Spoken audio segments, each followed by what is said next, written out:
We begin today with the news that Britain's intelligence agency, the GCHQ, has been collecting images from webcam conversations conducted by Yahoo users.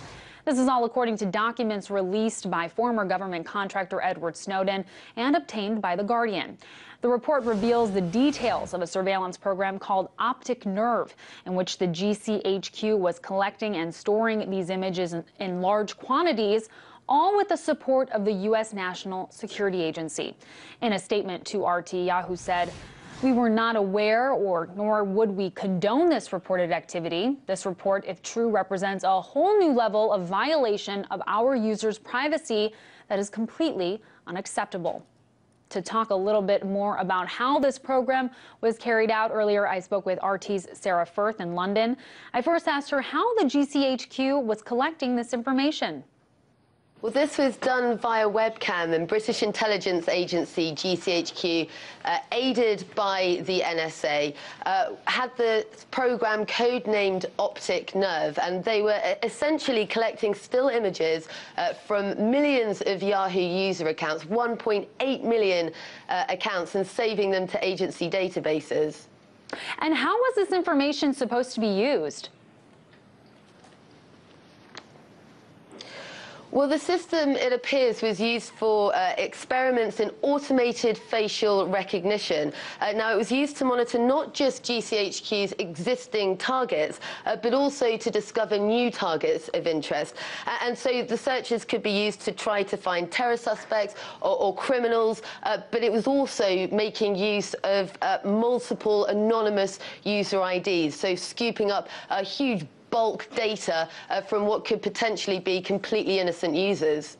And did the GCHQ distinguish between which of those users were suspected of wrongdoing and those who weren't suspected of wrongdoing? It appears not, and I think that's really what's causing such outrage here, is that it seems that GCHQ were able to access many images completely indiscriminately.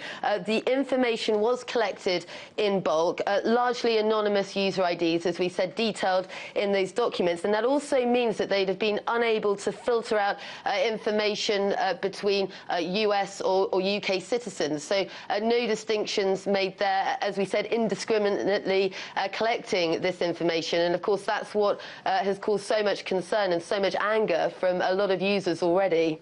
Absolutely. And of course, also, we're learning that scores of sexually explicit material, in particular, was inadvertently collected. After realizing this, did the GCHQ make any attempts whatsoever to prevent the collection or storage of that kind of content? Well, GCHQ certainly getting a little bit more than I think they were bargaining for there. Rather coyly describing their discovery, as they say, a surprising number of people use webcam conversations to show intimate parts of their body. And apparently the document's saying 3 to 11% of the images contained undesirable nudity, or as one social media user commenting on the revelation so eloquently put it, CCTV on the streets, GCHQ in your sheets. But of course not a laughing matter at all, because despite this, it seems that GCHQ didn't make any attempt to prevent the collection or the storage of these explicit images.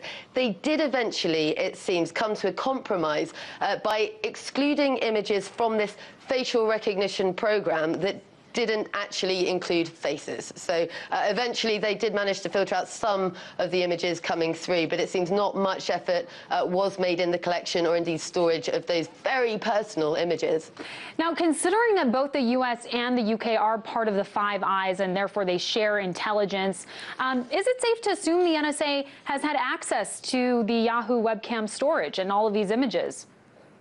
It's pretty unclear at this point exactly how much access NSA had to those Yahoo webcam images. Of course, that is a question a lot of people, including, you'd imagine, Yahoo themselves, are going to be really pushing to get the answer on that. It does seem that policy documents were available to NSA analysts throughout routine information sharing. And as we said, this Optic Nerve codenamed program, a GCHQ operation, but they were aided certainly by by the NSA. So that is going to be something that is going to be being looked at very closely right now.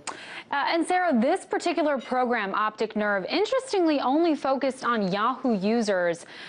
Is there any reason why the agency used Yahoo instead of, say, Google? Well, from the documents that have been released so far, it seems that Yahoo users were certainly the most wide-scale in the targeting. But some of the documents do also appear to detail interest in the potential capabilities of the Xbox 360's Kinect camera, saying that generated normal webcam traffic.